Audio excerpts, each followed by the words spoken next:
Merci. Ézéchiel chapitre 29. Le verset D à 4, je lis au nom de Jésus. Je n'attends pas ton avis.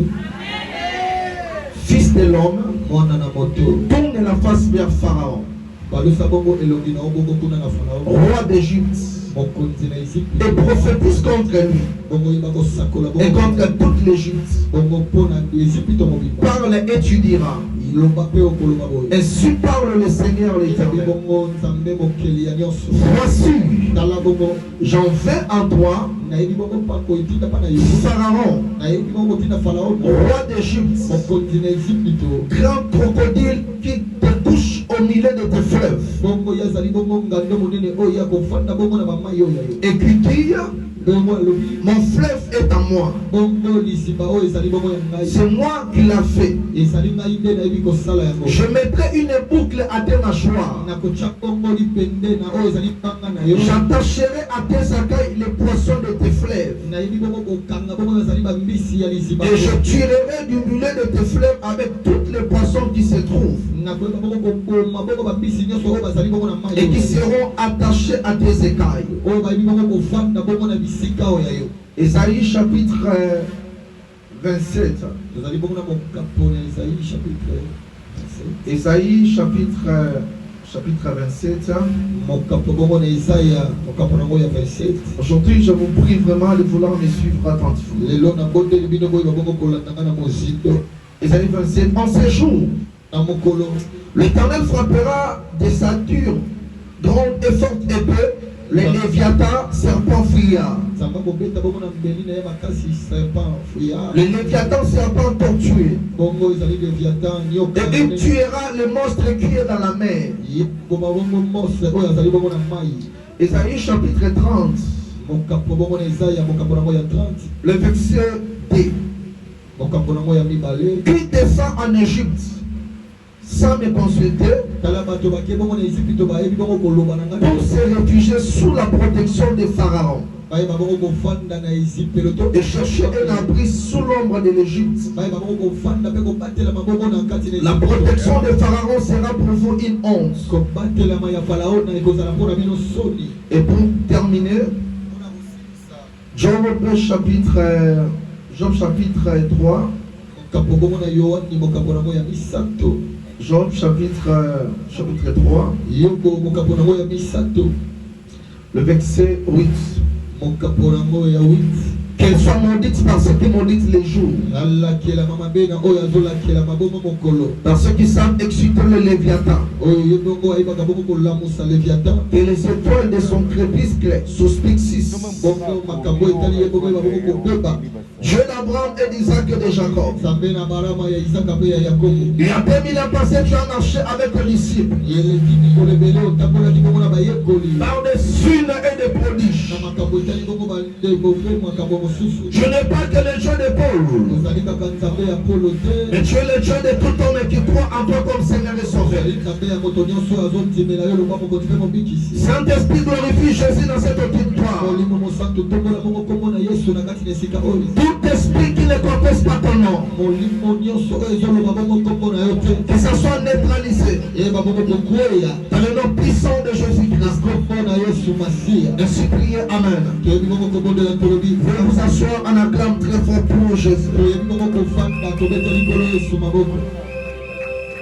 Que Dieu vous bénisse abondamment.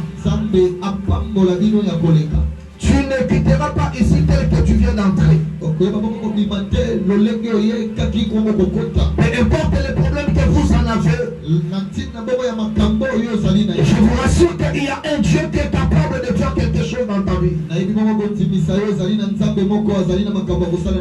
Lorsque Saoul avait privilégié la présence de Dieu dans sa vie, les ânesses de son père qui étaient égarées, il avait retrouvé ça. Je ne sais pas ce que tu as perdu ce matin. Même s'il y a des pertes d'argent, comme tu as maximisé ton temps d'être dans la présence de Dieu, Dieu va t'accorder la solution. La Bible dit c'est qu'espérant en Dieu, ils ne seront jamais confondus. Je sais que tu es accablé par des soucis. Mais j'aimerais te présenter quelqu'un ce matin. Tu es capable de changer ta vie. Tu es capable de résoudre ton problème en un clin d'œil. Et son nom s'appelle Jésus. Peu importe ce qui te dérange, il y a une solution ce matin. Dieu est capable d'opérer un miracle à ta faveur. Tu étais venu ici avec des larmes, mais tu ne retourneras pas avec des larmes. Tu retourneras avec la joie. Parce que nous ne servons pas un Dieu mort. Nous servons un Dieu vivant. Il n'est pas que le Dieu de Paul. Il n'est pas que le Dieu d'Abraham. Il est le Dieu de tout homme. Tu crois en lui comme Seigneur et Sauveur. Et si tu crois ce matin, peu importe ton problème, reçois la solution et la guérison. Amen. Aujourd'hui, j'aimerais partager avec vous un thème. Le thème ici, Dieu me l'avait inspiré. Il y a plus ou moins 2 ans passés. Le thème est intitulé Vaincre l'esprit de Léviathan. Le thème de Léviathan tire son existence.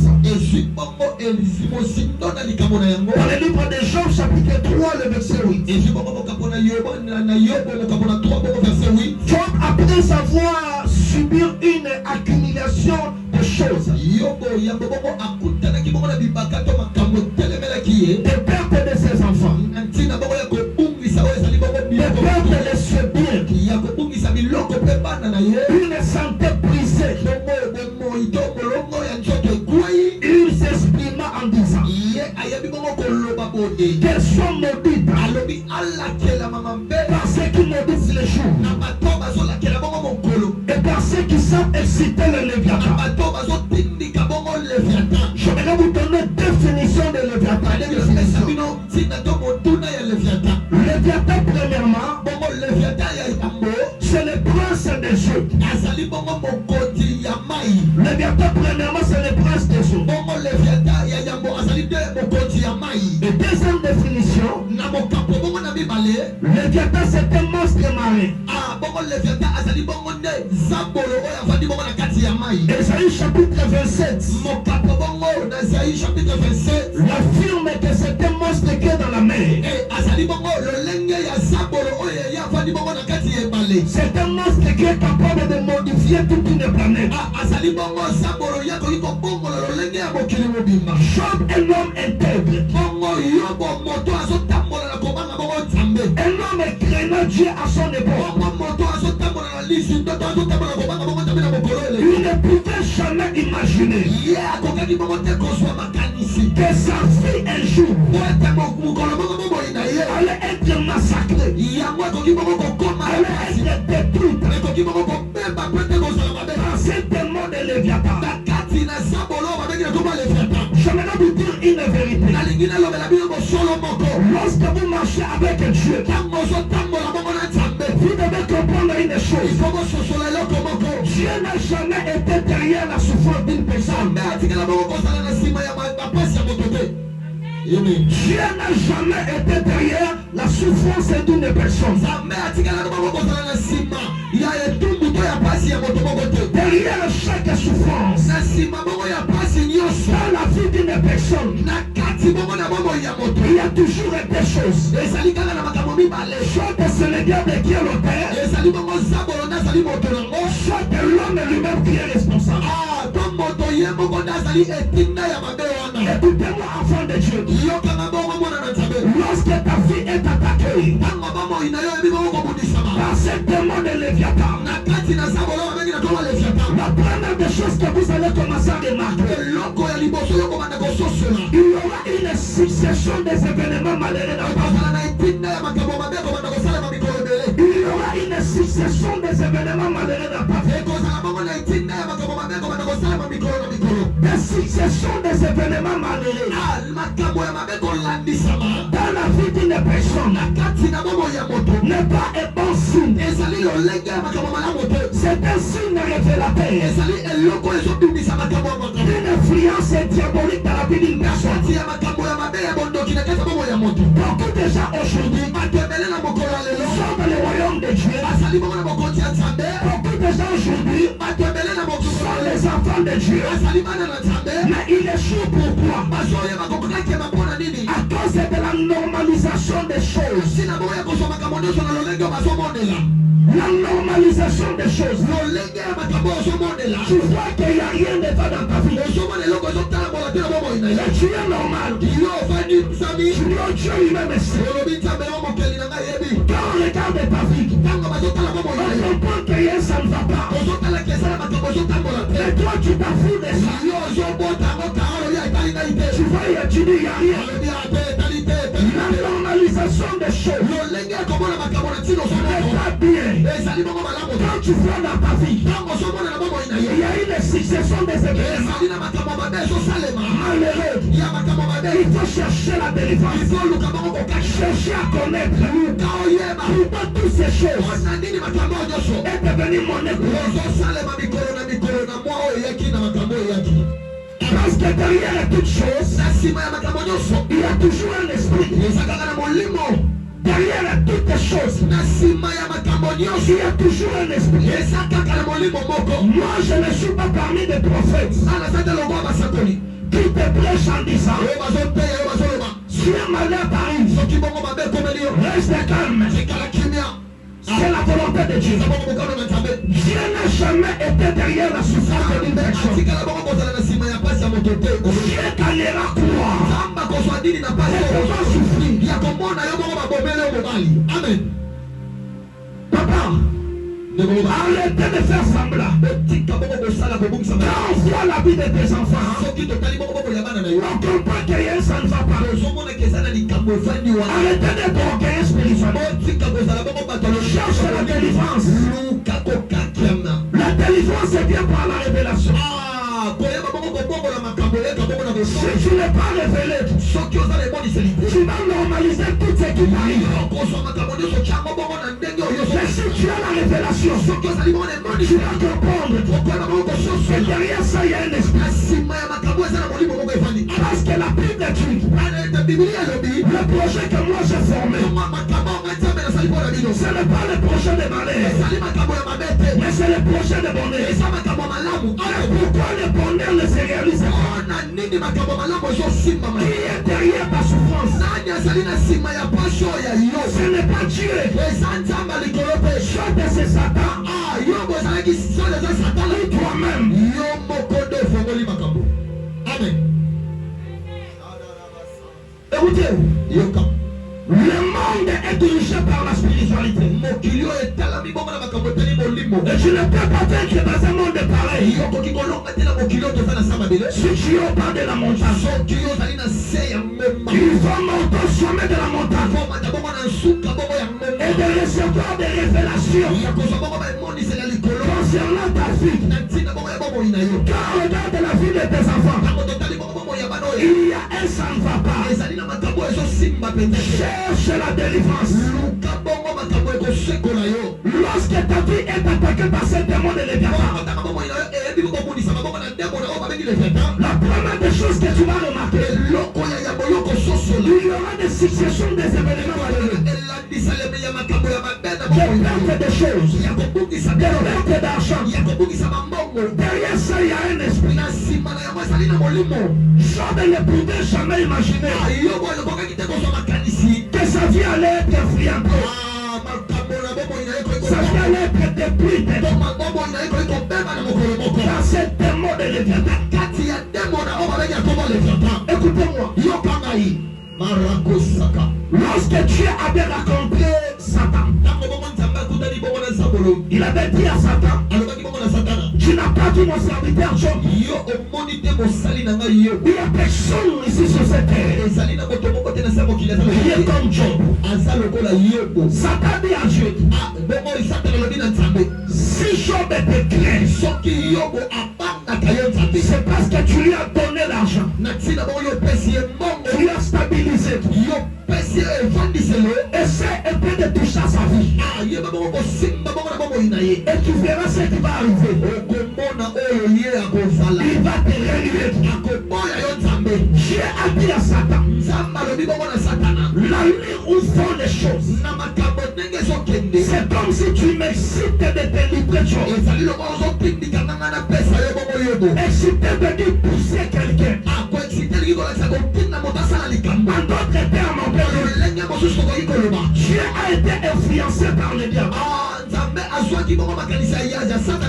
Maintenant, si Dieu a été influencé par le diable, attendez plutôt des raisons. Ton pasteur, ton prophète. Amen. Quand tu écoutes un homme de Dieu, il te dit qu'un enfant de Dieu ne peut pas expérimenter l'influence diabolique. C'est un aventurier. C'est un aventurier. L'évangile de Kangamutema, ce n'est pas bien. Quand des choses éventuelles pas, on doit entrer dans la profondeur. Parce que la profondeur, appelle la profondeur. Amen. La soupe là. Acclamons pour le Seigneur.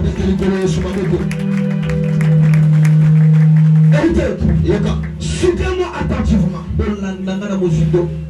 La Bible dit, nous qui sommes nés de l'Esprit de Christ, nous sommes des filles et des filles d'Abraham. La Bible dit, si nous sommes en Christ, nous sommes la prospérité d'Abraham et les héritiers selon la promesse. Ma question est la suivante. Qu'est-ce qui fait, malgré que nous sommes des enfants d'Abraham, mais nous sommes en train de vivre dans des conditions difficiles? Qu'est-ce qui fait que malgré que nous sommes dans le royaume de Dieu, malgré que nous sommes des enfants d'Abraham, mais dans nos vies, il n'y a rien qui bouge. Dans le regard de ta vie, tu ne reflètes même pas à l'image d'enfants d'Abraham. La Bible dit nous sommes des filles et des fils d'Abraham. Mais toi qui es l'enfant d'Abraham, mais dans ta vie, il n'y a rien de bouge. J'ai compris une chose. La chose qui te fait, la chose qui pourra faire, que malgré que tu es un enfant d'Abraham, mais jusqu'aujourd'hui, tu n'arrives pas à expérimenter l'impact de la promesse que Dieu avait dit à Abraham. La réponse se trouve dans le livre de Ésaïe chapitre 30. La chose qui peut faire, malgré les différentes promesses que Dieu t'a données, que tu ne puisses pas toucher à ça, c'est dans le livre d'Ésaïe chapitre 30. La Bible déclare, qui descend en Égypte sans me consulter, qui descend en Égypte pour prendre le pharaon comme abri et chercher la protection sur pharaon. La chose qui pourra faire, ou la chose qui peut faire, qu'un enfant de Dieu, malgré des différentes promesses que Dieu lui a données, tu ne puisses pas palper à ça, c'est d'aller consulter Pharaon. C'est d'aller prendre Pharaon comme abri. Beaucoup de gens aujourd'hui, vous avez reçu beaucoup de promesses de la part de l'Éternel. Mais pourquoi jusqu'aujourd'hui, la promesse là ne se réalise pas dans ta vie? Est-ce que c'est Dieu qui est l'auteur? Ce n'est pas Dieu qui est l'auteur, mais c'est toi-même qui est l'auteur. pour descendre en Égypte et prendre Pharaon comme appui. Comment expliquer, toi qui es un enfant de Dieu, mais jusqu'aujourd'hui, tu pars chez les marabouts afin qu'ils puissent prier pour toi? Amen. Comment expliquer, toi qui es enfant de Dieu, jusqu'aujourd'hui, tu pars consulter des femmes qui font des écueils?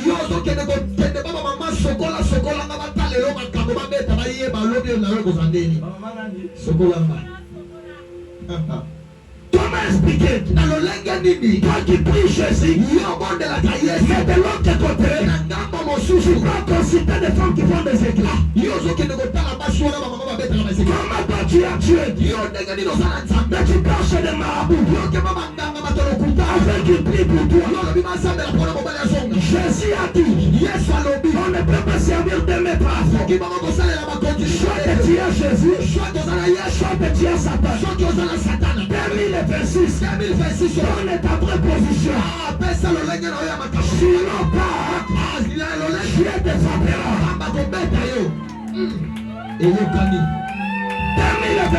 2026, dans ta vraie position.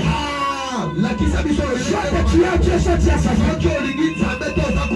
Si tu ne donnes pas ta position, Dieu te frappera. La Bible déclare, un jour Josué était assis comme ça. Et lorsqu'il a élevé son visage, il a vu un homme devant lui. Josué a posé la question, il a dit, es-tu de notre ou de nos ennemis? Tu es de notre ou de nos ennemis? On est à vraie position. C'est interdit à un enfant de Dieu d'aller consulter des marabouts. C'est interdit à un enfant de Dieu d'entrer à contact avec des gens qui font des écueils. Le Saint-Esprit que tu dois consulter, c'est le Saint-Esprit de Dieu. Amen. Tu ne peux pas être en contact avec des esprits des spirituels. Comment tu pries Jésus, mais jusqu'aujourd'hui, tu crois des histoires de fétiches. Alléluia. À cause de tout ça, tu as retardé la promesse de Dieu. On ne mélange pas Dieu avec Dagon. On ne mélange pas Jésus avec Dagon. C'est un Dieu jaloux. Si tu as Jésus, reste avec Jésus.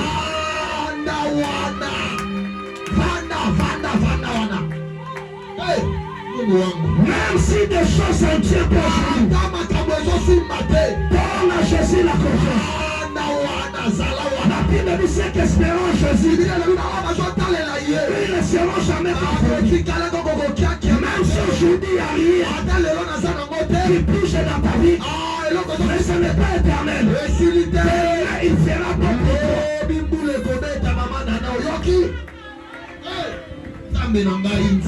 Il fera pour Amen, je le reçois. La Bible dit ceux du peuple connaîtront leur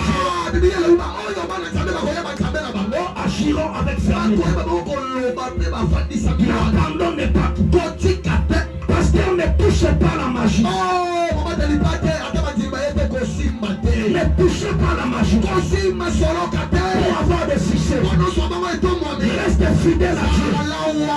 Autant convenable, il te lèvera. Autant porté, il te lèvera. Il te bénira. Il changera ta vie.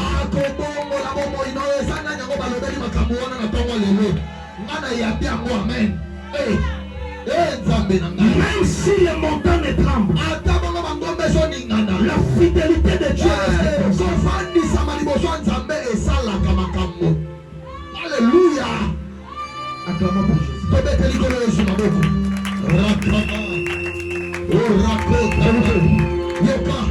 Je ne j'avais terminé. Nalingina silisa. Ézéchiel chapitre 29 que nous venons de lire. La Bible l'appelle le grand crocodile qui se couche dans le fleuve Nil. La Bible appelle le Léviathan le grand crocodile qui se couche dans le fleuve. Vous devez comprendre une chose. À l'époque, toutes les rivières étaient représentées comme des petits dieux. Et en Égypte, leur dieu était le fleuve Nil. C'est là où Pharaon brisait toute sa force et toute son autorité. Le dieu d'Égypte, c'était le fleuve Nil. Parce qu'en Égypte, chaque dieu avait un nom. Et chaque dieu traitait un cas. C'est pour cela lorsque Dieu avait dit à Moïse, allons libérer les enfants d'Israël. Moïse avait dit à Dieu, lorsqu'ils me diront, quel est le nom de Dieu qui t'a paru? Je leur répondrai quoi? Parce que Moïse connaissait l'Égypte. Il savait très bien qu'en Égypte, chaque dieu avait un nom. Et chaque dieu était un crâne. Et c'est pour cela qu'il avait dit à Dieu, lorsqu'ils me diront, quel est le nom de Dieu qui t'a parlé? Je leur répondais Dieu a dit à Moïse, tu es un miracle. Je suis celui qui suis. Je suis celui qui suis. Dans les combats, je suis Sabaoth. Dans des problèmes, je suis Shammah. Dans des situations difficiles, je suis Jean-Bachir. Alléluia. Multisystème. Le verset 4 de ce passage, Dieu a dit à Pharaon, je mettrai une boucle. Il dit au crocodile qui est dans le fleuve, il dit je mettrai une boucle dans tes mâchoires et je tuerai les poissons, des poissons dans le fleuve. J'aimerais parler à quelqu'un ce matin. Toute personne qui combat Patrick, il ne tombera pas seul. Il tombera avec tous ses collaborateurs. La tante est là qui combat Patrick. L'oncle est là qui combat ton mariage. Le papa est là qui combat tes finances. Il ne tombera pas seul. Il tombera avec tous les collaborateurs. Si cette parole est pour toi, reçois-le au nom de Jésus. Écoutez, Dieu a décidé aujourd'hui de mettre une boucle au mâchoire des chasseurs de la famille. Et Dieu tirera toute ta bénédiction. Que le Léviathan avait avalé. Et Dieu va leur ordonner de vomir ta bénédiction. Je suis venu dire à quelqu'un, c'est moi le février. Ils vomiront. Ils vomiront. Ils vomiront. Tout celui qui a bien avalé ta bénédiction, ils vont vomir. Au nom de Jésus. Opération bonissement. Pour Léviathan, Dieu a donné l'ordre aux sorciers de ta famille qui ont avalé ta bénédiction, avalé ton mariage. Aujourd'hui, ils vont vomir cela. Tata mwasa santa limala. Tata mwasa santa mbongo. Tata mwasa santa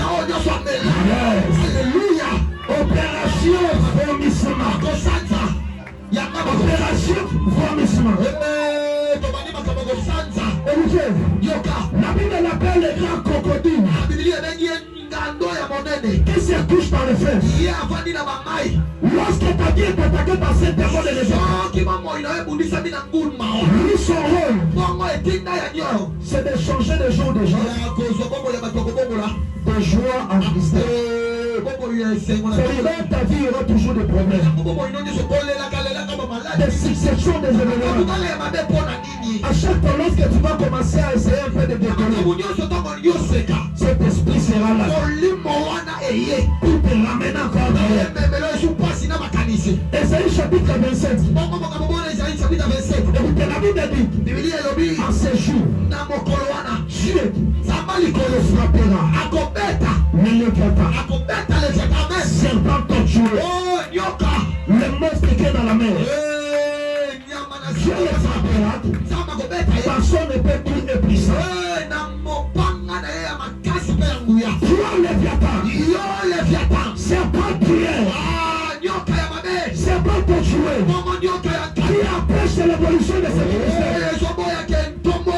Le Père de l'Éternel va te couper en morceaux. Toi Léviathan, qui empêche l'évolution dans la vie des enfants de Dieu. Aujourd'hui, Dieu te frappera. Personne ne peut dire le puissant. Tu vas demander Léviathan, qui empêche la réussite des gens, qui écoute l'établissement de ces ministères. Aujourd'hui c'est ton jour. Dieu te coupera en morceaux. Toute personne, que ce soit dans votre famille, qui travaille avec ce démon de Dieu, qui détruit ta vie, qui empêche ta réussite, le Père de l'Éternel le coupera en morceaux. Le Père de l'Éternel le coupera en morceaux.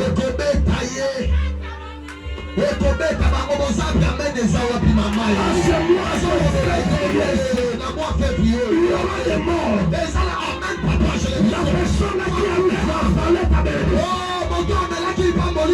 même s'il est qui, le Père de l'Éternel le coupera en morceaux. Le Père de l'Éternel coupera toi Léviathan, serpent torturé, qui bloque des vies des enfants, qui affole de l'argent des gens. Aujourd'hui, mon Dieu vous frappera.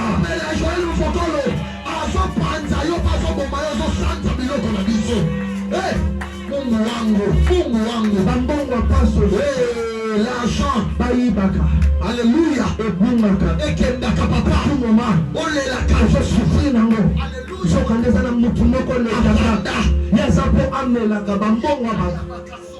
Yamosa baloga zocha e kangele na muno. Alléluia. Pe akotire bambisi oyamela oyesali pamonda. Alléluia. Zamba ko poma bangone. Yadi amen. Alléluia. Amen. Toi c'est trop. Eleki. Toi c'est trop. Eleki. Il y aura la différence entre ceux qui me servent et ceux qui ne me servent pas. Lève ton lobby. Que tout le monde se tienne debout. Levez-vous. La prise de conscience amène à la réforme. Que tout le monde se tienne debout. J'aimerais que tu prennes le pain spirituel. Entrer dans le monde des esprits. Avec une colère sainte. Commence à couper la tête de Léviathan.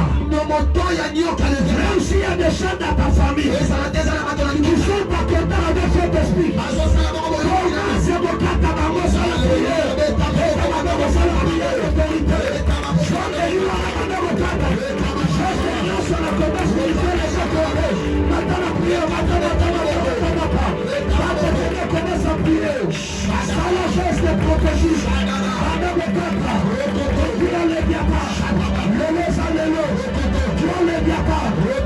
Aujourd'hui, on va découper.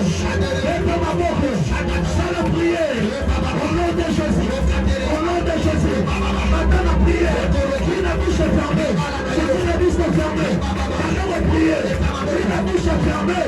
Une destinée fermée. Commence à prier. Prier. leviaka nyonso oyo azotelema na libala na yo na mbongo na yo yayaka na poso beta maboko lokwa kutu aza na conscience tala ozosala bashe bakangi bambongo bakangi mosala nani ameli biloko wana nalingi lelo komboka banda kobeta maboko mama banda kobeta maboko oyo nyonso atelemi yaya maboko wana obeta ekamisaka nde kobeta maboko fo ebeta maboko eta maboko lokwa kutu aza na poso kozwaki Shakere, Akuya, Yaya Maboko, no Tamusaka, Shakira. Neko Beta Maboko, King of the Years, one of the Salawana. Shakere, Baba, Akuya, oh, no Shakere, Maki, Ona Libana Banayo, Yellow, Mopanga, Twain, Nasoko, Pano, Shakira.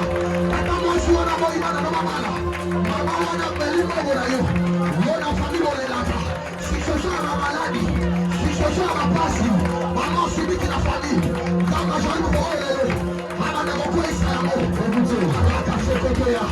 Yoka, le Fiata, le Fiata, le monstre qui est dans la main, Bongo Numa, Tony, maman, père, Talina, maman, qui travaille, Yozo Sala, avec des gens, au sein de nos familles, afin de toucher des gens, de bloquer la bénédiction des gens.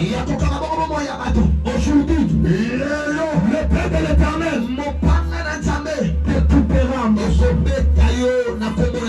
Je parle comme un prophète. Il y aura des morts dans vos familles. Toute personne qui a babalé ta bénédiction, il ne traversera pas le mois de 3e mois. Avant que février touche à sa terre, la terre ouvrira la bouche et avaler la personne. Que cette parole soit oui et amen. On acclame Dieu pour Adonai.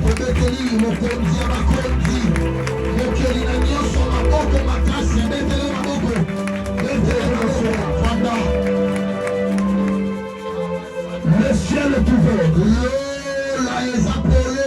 Il y a un Dieu dans cet endroit. On se trompe. S'il y a un Dieu dans le ciel, il faut qu'il exerce son jugement.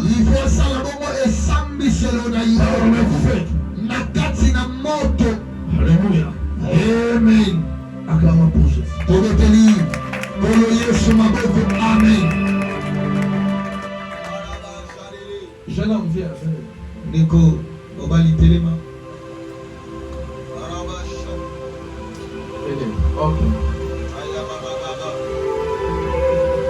Aujourd'hui, Lélo, pendant qu'on était en train de prier, j'ai vu Dieu me dire, aujourd'hui dans ta famille, Lélo na libota oyadio, avant 3 heures, il y a quelqu'un qui va mourir. C'est dans la famille de votre père. Parce que dans la famille de votre père, il y a une parcelle familiale. Vous voyez? Cette parcelle a créé des problèmes. Je vois il y a une sœur dans leur famille. Il y a eu des problèmes entre ton père et la personne. Mais aujourd'hui, à partir de 23h, le diable avait préparé que toi tu quittes la terre. Parce qu'il y a un esprit des eaux qui te réclame. Je vois un esprit de Bangala dans la famille paternelle. Je vois dans la famille Boliko. Vous voyez? Non, on ne fait pas de montage. Maintenant, le problème, ça se passe. L'esprit de mort est en train de réclamer des vies des gens. Mais toi, aujourd'hui, tu es épargné à ça. Je vois un papa. Dieu merci. Papa, Dieu merci. La Zopaya. Maintenant, cet esprit réclame ta vie. Tu es enveloppé par. Il y a un serpent qui enveloppe ta vie. Et ça dit bon, on a dit c'est là au niveau de ton cœur. Il y a des étouffements et des douleurs. C'est ça. C'est des serpents. La Sapaya. Yaka. Shadereba. Toi, yo, esprit des eaux, mon limonamaï, qui réclame le sang de son enfant. Je sais que bon makila ya mwana oyo. Toi qui réclames le sang de cet enfant. Je sais que bon limo ya mwana oyo. J'envoie le feu. Nakindi moto. Que le feu consume toutes les venin du serpent. Et je te déclare libre. Au nom de Jésus. Amen. Amen. Tu es enlevé la mort. On acclame très fort pour nous. Madame, venez. Maman Yaka. Aujourd'hui, c'est ton jour. La première fois de venir. On vous a invité ici. Je vais te dire beaucoup de choses. Aujourd'hui, c'est le jour où tu avais décidé d'essuyer tes larmes. Parce que tu es une servante de l'Éternel. Dieu vous parle beaucoup de choses à travers des visions. Et quand tu vois des choses exactes. Mais il y a un grand combat au sein de la famille. Dieu me dit il y avait un moment l'esprit de mort était entré dans la famille. Je vois il y a quelqu'un qui était décédé récemment ici dans la famille. Cette mort a créé des problèmes. Parce que la personne qui vient de mourir, c'était une très bonne personne. Parce que dans la famille, il y a un esprit d'inimitié.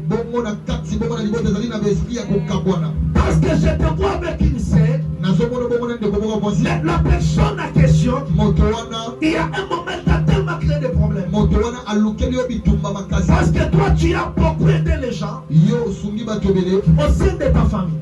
Je vois à l'époque que tu avais fait grâce financièrement. Mais après un certain temps, tu avais tout perdu. Tu étais une femme respectée. Le diable a combattu même ton mariage. Et parce que je vois un homme, et l'homme là au début tout était ok. La personne à question était une bénédiction pour toi. Après il y a eu des combats entre bouteilles. La famille de l'homme à question, il t'a beaucoup tellement combattu. Je vois sa maman avec sa sœur. Sa sœur de nature elle est choco. Ce dernier temps elle a mis un peu de produits électriques. Ici on voit. Il y a Dieu me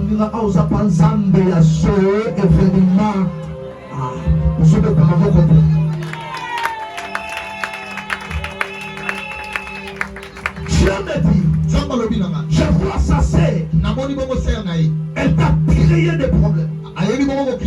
Parce qu'il y avait un moment entre toi et son frère, il n'y avait plus la paix. Le problème c'était quoi? Il y a une femme que le diable avait envoyée auprès de papa. Cette femme était en contact avec sa sœur. mwasi wana azalaki na boyoka libongo ndeko ya toute sa famille était d'accord. bongo libota nyonso ya mobali ezalaki bongo wana Parce que la femme, la question, ete mwasi wana c'est une sorcière. azali bongo ndoki Et sa famille ont fait de toutes les façons bongo libota nde basali nyonso pour te séparer mpo ya kokabola yo avec un papa. mpona papa Parce qu'elle savait très bien qu'à travers de toi, la vie de leurs enfants sera assurée, protégée spirituellement. oyebamaki ke bamoyo ya bana na bango ekozala wana Et pendant que je parle là, ntango nazoloba je le vois avec une femme à côté de lui. nazomona ye bongo na mwasi Et cette femme, mwasi wana c'est une sorcière. azali bongo Mais je te vois en train de prier. nazomona ozobondela Il y a même une offrande que tu avais fait récemment nazomona bongo libonza bongo opesaki mikolo eleki pour l'arracher. mpona koyeba bongo kozwa ye Je vais prier au moins de $50. nazomona bongo 50 Je veux dollars une enveloppe de $100. nazomona bongo enveloppe ya 100 dollars Et Dieu me dit, bongo ete nzambe alobi nanga ton mari il est bloqué quelque part. mobali na yo sila bongo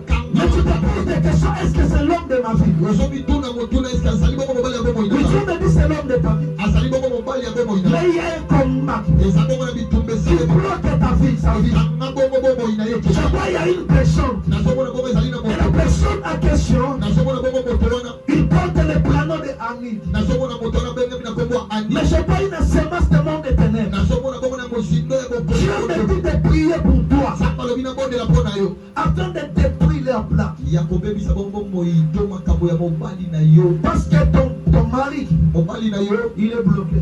bakenda na ye Mais c'est quelqu'un qui t'aime. aza moto moko alinga yo C'est quelqu'un qui t'aime. aza moto moko alingaka yo Mais la personne en question, moto wana l'esprit l'a repoussé loin de toi. bongo bondoki ekabola yo na ye akenda Et spirituellement, oyo ete na molimo je ne le vois plus. nazomona ye te C'est comme si c'est quelqu'un qui a déjà disparu pendant longtemps. eza moto moko abunda Et Dieu me dit, oyo ete nzambe alobi nanga cet esprit, molimo wana ça provenait d'où? eutaka wapi Ça provenait dans leur famille. eutaka na famille ya mobali na yo Mais il y a une grâce. ezali bongo na ngolu moko Je vois l'image de maman Lang. nazomona ngolu ya mamolangi Et Dieu me dit, oyo ete nzambe alobi nanga la personne en question, moto wana spirituellement, il n'est plus.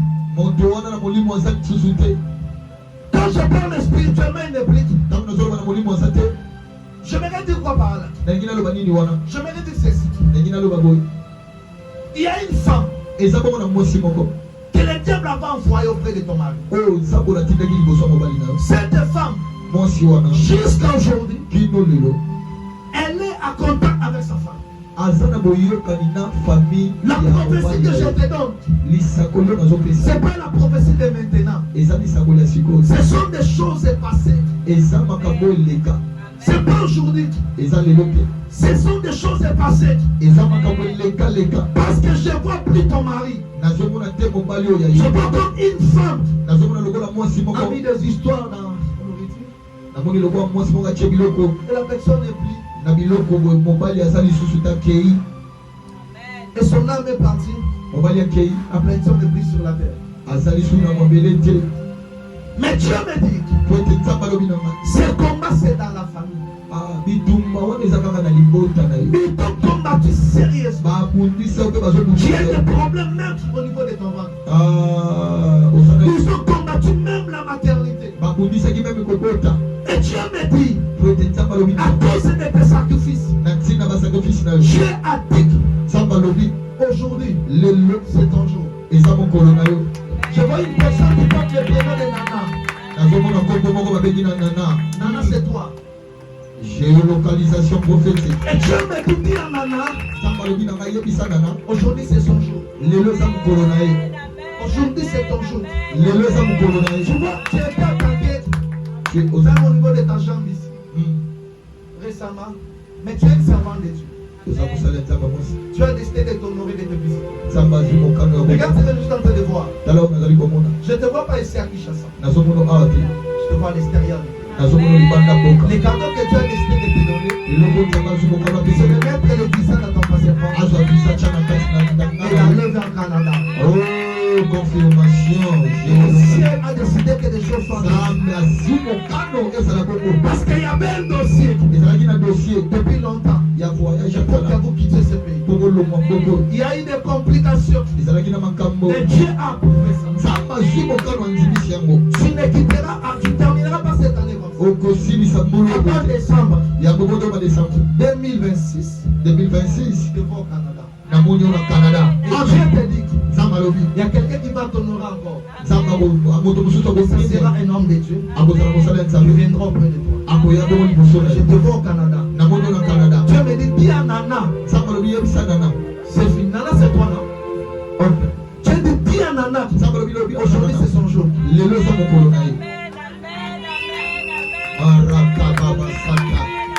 Yes, Sakaya. Papa. On va tirer là que moi, si mon condamné de moi, ça là, il a contact dans le dépôt moi. Parce que le dépôt moi, si tu m'as bandé pour lui voir tant que. Et nature à la chocolat, mais Nicolas a clair des fois, tu vas te chocolat. Pardon, maman. Tu dis? Mon frère m'avait dit. Il y a le solo, papa. Donc aujourd'hui, Lélo, je te donne l'argent. Avant de voyager, il y a un travail que Dieu a décidé d'ouvrir pour toi. Au niveau de la présidence. Vous êtes une femme. Nous sommes d'ailleurs le bas de la route. Et là, on va parce que nous avons logé.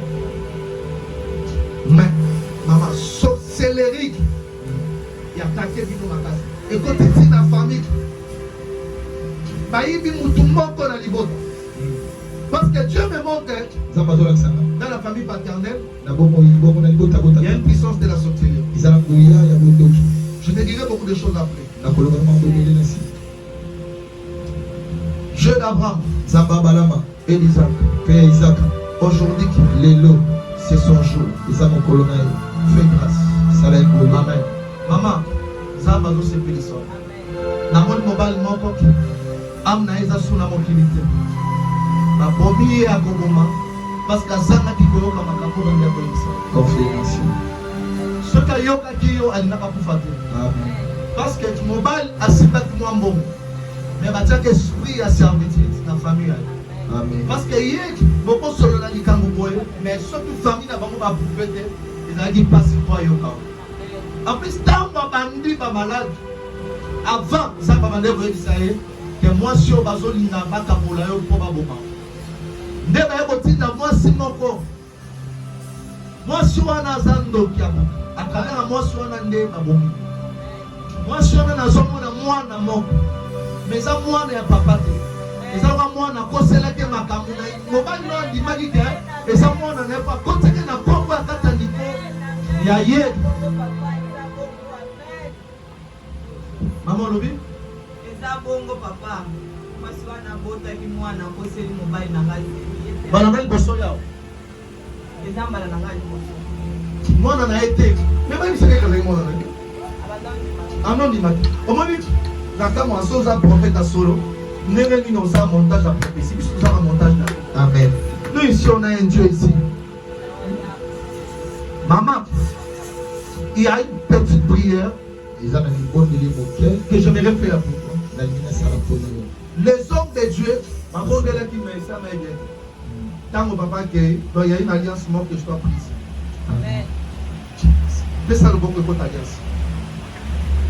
Dieu d'Abraham, Zambabalama, fais grâce, Salambolo. La délivrance vient par la révélation. À cause de sa présence ici. Tout esprit qui lié pour maman avec son ex, je la libère aujourd'hui. Dans le nom de Jésus. Merci Saint-Esprit. Amen. C'est fait. Et salami. Que Dieu vous bénisse. Que Dieu te libère, toi aussi.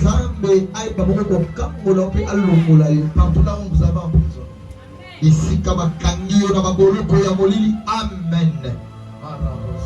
Rako Sakama. Aujourd'hui, Lelo, Dieu a décidé de faire beaucoup de choses dans des vies des gens. Peu importe les problèmes que toi tu as. Aujourd'hui, mon Dieu t'accorde la délivrance et la sauvegarde. Amen. Nous ne servons pas un Dieu mort. Nous servons un Dieu vivant. C'est qui Jean-Paul? Nani Jean-Paul? Ton papa. Papa Nayo. Il a la maison. Tu connais un certain Patrick? Oui, Patrick. À côté de ton père. Il y a quelque chose que le diable a préparé à ce mois de février. Mais Dieu, il a enlevé ça. À cause de ta présence ici. L'Esprit de Dieu me dit il y a un combat que le diable avait suscité au niveau de ta scolarité. En ce qui concerne les frais, Dieu me dit ceci. Je suis en train de voir une grande porte que le Seigneur est en train d'ouvrir pour toi. Je te vois terminer les études, mais je vois une personne sortir nulle part. Le Seigneur a inspiré dans le cœur de la personne l'amour de te pondre et de t'amener à l'extérieur. Et cette prophétie va se réaliser bientôt là. Mais je ne te vois pas en 2029 ici. Retiens cette prophétie. Le Seigneur a décidé. Merci Saint-Esprit de faire grâce. Mais je vois il y a un esprit qui poursuivait ta vie sans le savoir. Cet esprit ça provient vers Boum. Je comprends que ta mère elle est liée à des Mpende. Mais la personne qui détenait cet esprit, il n'est plus en vie. Il est déjà décédé. Je parle de ton grand-père, côté maternel.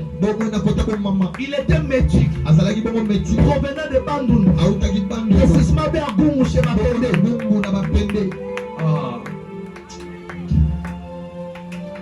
Et l'homme est comme ça, alléluia. Bateau est bien prophétie à l'okuta. Mais bateau va être là-bas, c'est là. Mais ici, quand ça va, on va solo, on les va mettre la scène de son avocat. Autant la vie n'a pas bilongé, on va bon. Tu mets la scène de son avocat. Dès que la scène de son avocat, Marisa. Parce que, n'a ma casse n'a jamais n'a pas de prophétie, ma maman. Et ça, c'est un esprit. Quand le Saint-Esprit parle, on doit maintenant célébrer nos prophètes, mais Saint-Esprit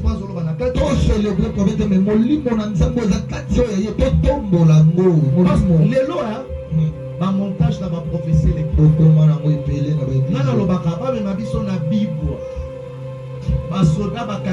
Téléphone na biso. Batie biso 150 prophètes. Bakangi ba téléphone, contact et gouvernement bango moko basoda bazui batu ya bango baye na bango siko yo loboza prophète prophétiser akola to dire toye basiko yo ba prophète na ba faux prophète. Amen. Neli kamotika to sala mwana. Amen. Jonathan opona le kalonga mission. Donc eloko tika to sala mwana depuis angwana parce que tozo ya bali sous de banal bazar après bana ba lu. Donc problème de comique hein. Donc il est quelque part, donc quand on a un téléphone, il va sonner, papa c'est ma, il va dire qu'il bateau et bango. Donc on a information que ça matin, et ça on attend de ça l'examen d'état à l'époque, parce qu'il a un téléphone, il a tout. Fruit et ça paye. Tout ça pour la seconde, ça va l'oba. Nzambe ana bateau ya pona.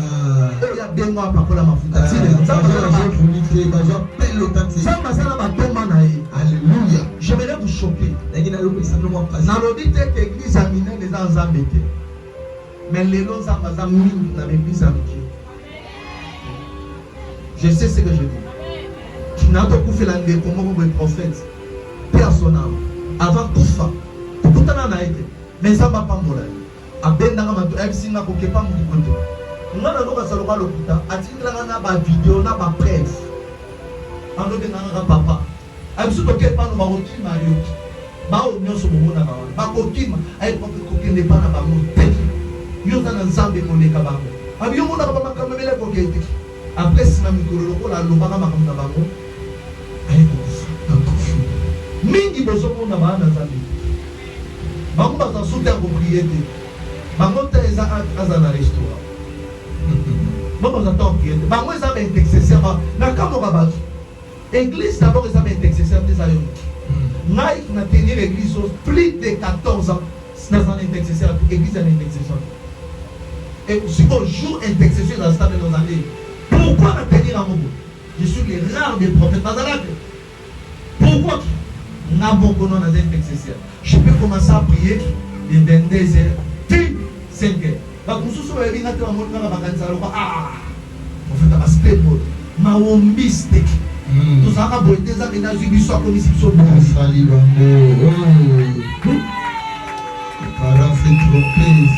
Ma wombiste est génieux et comme un noir, Nicolas pour le ensemble. Alléluia. Église à tête tombouami, pasteur faut regarder moto katina. Alléluia. Mingi basa suna prière te makamelo sa meme. Yango na zote abino. On m'a dit bana o ba bima le ba prophète bana nike ya ba 25 ans, ba 34. Basa bana bana nzambe.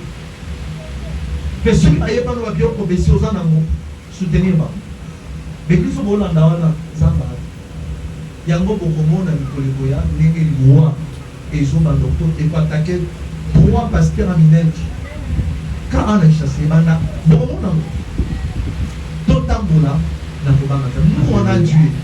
Mais si quand ça va ta guitare si quand ça va ta guitare. Ya on aime qui tina so na meku comme no susu. Na bato yo zo landa wana. Si bato bozo landa wana asaki mobali azana mwasi ne azobima na ndeko ya maman Zizelle. Comment pasteur peut avoir des relations coucher avec des filles de l'église? So nous avons attaqué qui n'a rendé le bonheur. Ozani. Le babo za bata intimidation le roi Marie Zazou soyez pas nana papa Zamba ebisinga na moni le robo kina ke pas prophète wana. Prophète oyo ngo ke ndwana moto atangaka makila. Est-ce que Nzambe peza le bela ko et Nzambe peza le bela yo? Et ça Nzambe le bela yo. Yaya, na vanda na ngana 2 personnes, mais na bate la Saint-Esprit. Amen. Et que jour ya sous ambition na ngana bazina récupérer na atima na lola. Amen. Alléluia. Yaya, ma comme na émission Nzambe accompli yango et comme ça ma kanga profession na to beta la prologue.